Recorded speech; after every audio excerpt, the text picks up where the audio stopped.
여러분, 두바이 하면 보통 뭐가 떠오르시나요?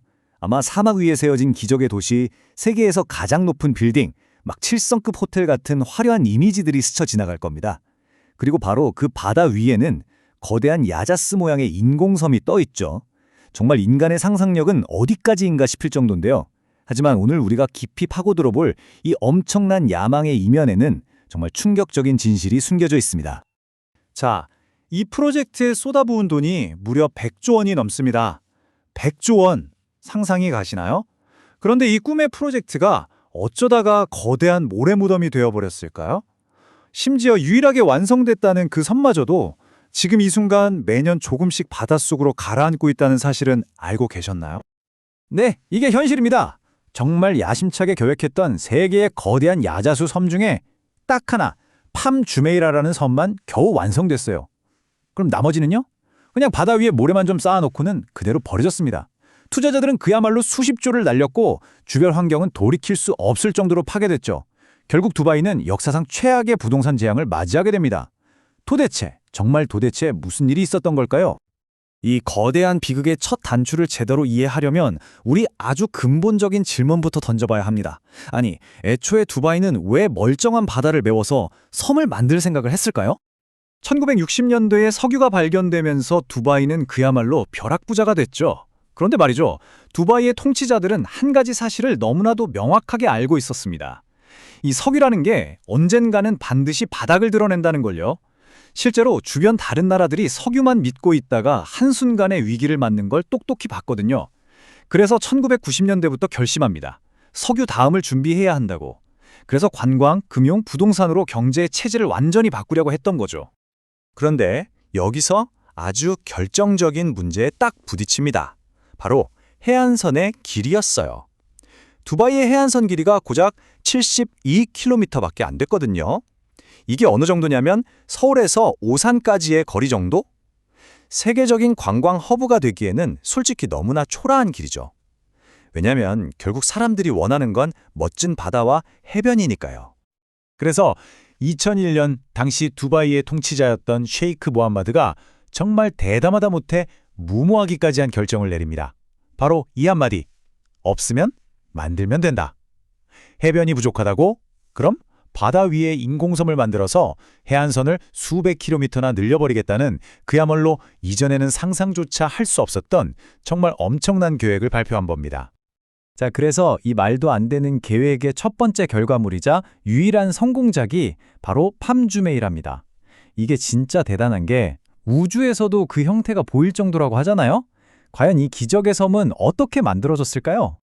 2001년에 공사를 시작했는데 그 속도가 정말 어마어마했습니다. 불과 5년 만에 첫 입주가 시작됐고요. 2009년이 되니까 이미 500가구가 이 섬에서 살고 있었어요. 섬의 중앙줄기에는 고급 아파트가 쫙 들어서고 17개에 달하는 가지에는 문만 열면 바로 프라이빗 비치가 펼쳐지는 초호화 빌라들이 지어졌죠. 데이비드 베컴 같은 세계적인 슈퍼스타들도 앞다퉈 이곳에 저택을 샀을 정도니까 그 인기가 어느 정도였는지 짐작이 가시죠? 물론 들어간 돈은 그야말로 천문학적이었습니다.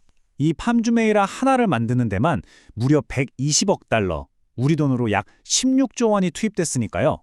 페르시아만 바다 밑에서 퍼올린 모래의 양이 지구를 3바퀴나 감을 수 있을 정도였다니 이게 도대체 어느 정도인지 감도 잘 안 오네요.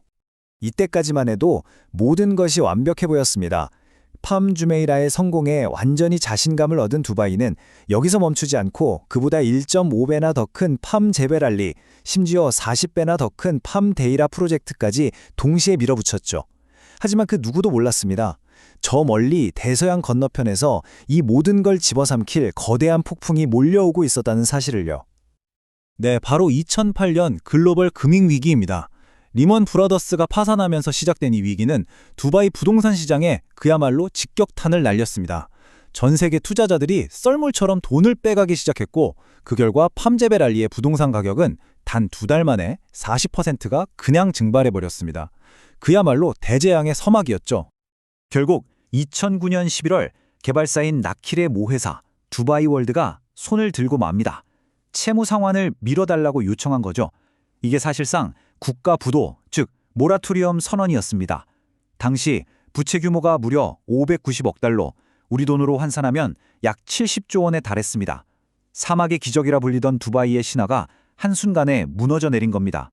공사가 멈추고 나서 드러난 진실은 사람들을 더 큰 충격에 빠뜨렸습니다. 나키레 회장이 우리 프로젝트 95%나 완성됐다고 자신있게 말하고 다녔는데 이게 새빨간 거짓말이었던 거죠. 실제로 가보니까 그냥 허벌판에 선모약어로 모래만 겨우 쌓아놓은 수준이었습니다. 전기나 수도 같은 기본적인 인프라는 전혀 없었고요. 사실 돌이켜보면 금융위기는 그냥 방아쇠를 당긴 것뿐이었어요. 애초에 이 거대한 모래성은 처음부터 무너질 수밖에 없는 아주 근본적인 결함들을 잔뜩 안고 있었습니다. 말 그대로 모래 위에 지은 성이었던 거죠. 한번 상식적으로 생각해 보세요. 단단한 안반이 아니라 그냥 모래로 섬을 만들었잖아요. 그럼 당연히 집안은 계속 가라앉을 수밖에 없고요. 파도는 쉴 새 없이 모래를 깎아내겠죠. 심지어 섬 모양을 유지하려고 만든 방파제가 물의 흐름을 막아서 그 안에 물이 고여서 썩어가는 끔찍한 문제까지 생겼습니다. 여기에 기후변화로 인한 해수면 상승 문제까지 정말 총체적 난국이었던 겁니다. 그리고 이게 그냥 그럴 것이다 하는 추측이 아니었어요. 2009년에 무려 미 항공우주국 나사가 위성 데이터로 확인한 팩트입니다. 팜주메이라가 매년 5mm씩 가라앉고 있다는 충격적인 사실을 밝혀낸 거죠. 5mm, 이게 별거 아닌 것 같으세요? 이게 10년, 20년 쌓이면 수십 센티미터가 가라앉는다는 얘기입니다. 물론 개발사 측에서는 측정 오차라고 변명했지만 모래섬이 가라앉는 건 피할 수 없는 물리법칙이었죠. 인간의 욕심이 치른 대가는 정말 끔찍했습니다. 이 표를 좀 보세요. 바다 밑에서 모래를 퍼올리는 과정에서 수백 년을 살아온 산호초 군락이 그냥 흙더미에 파묻혀 질식해버렸습니다. 또 잘못된 방파제 설계 때문에 물이 흐르지 못하고 갇히면서 바다는 썩어갔죠. 대대로 물고기를 잡으며 살아온 어민들의 어장은 완전히 황폐화돼서 생산량이 30% 이상이나 줄어들었습니다. 이건 단순히 돈으로 계산할 수 있는 경제적 실패가 아니에요. 돌이킬 수 없는 환경 재앙이었습니다. 자, 이야기가 이대로 비극으로 끝나는 줄 알았는데 여기서 정말 영화 같은 반전이 일어납니다. 놀라지 마세요.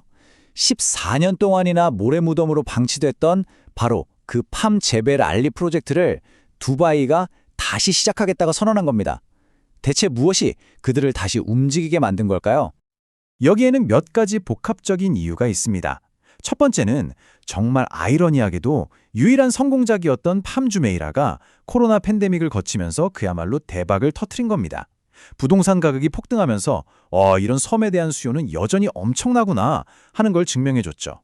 그리고 두 번째로 팬데믹 이후에 전 세계 부자들이 두바이를 안전한 투자처로 여기면서 두바이 경제 전체에 엄청난 활력이 돌기 시작했습니다. 그리고 결정적인 한 방이 있었죠. 2022년 12월 개발사 나킬이 세계은행으로부터 무려 46억 달러, 우리 돈으로 약 6조 원에 달하는 엄청난 자금을 조달하는 데 성공한 겁니다. 이 어마어마한 돈, 그러니까 실탄이 장전되면서 프로젝트를 다시 시작할 동력을 얻게 된 거죠. 물론 두바이도 과거의 실패에서 배운 게 있겠죠. 이번 계획은 예전과는 좀 다릅니다. 일단 팜주메이라의 2배 규모로 크게 만들긴 하지만 무작정 한꺼번에 짓는 게 아니라 단계적으로 차근차근 개발하겠다고 해요. 특히 과거에 비판받았던 환경 문제를 의식해서 재생에너지 기반의 인프라를 구축하겠다고 약속했고요. 또 예전에 돈을 잃었던 투자자들에게는 환불을 해주거나 새로운 계약을 제안하면서 신뢰를 회복하려는 노력도 하고 있습니다. 두바이는 지금 불사조처럼 다시 한번 잿더미 속에서 날아오려 하고 있습니다. 사막의 기적은 아직 끝나지 않았다고 온 세상에 외치고 있는 거죠. 하지만 과연 이번에는 다를까요? 과거의 그 값비싼 교훈을 정말로 배운 걸까요? 이것이 인간의 한계를 넘어서려는 불굴의 도전일지 아니면 자연의 경고를 또다시 무시하는 어리석은 반복일지 그 답은 오직 시간만이 말해줄 겁니다. 그리고 전 세계는 지금 그 결과를 숨죽여 지켜보고 있습니다.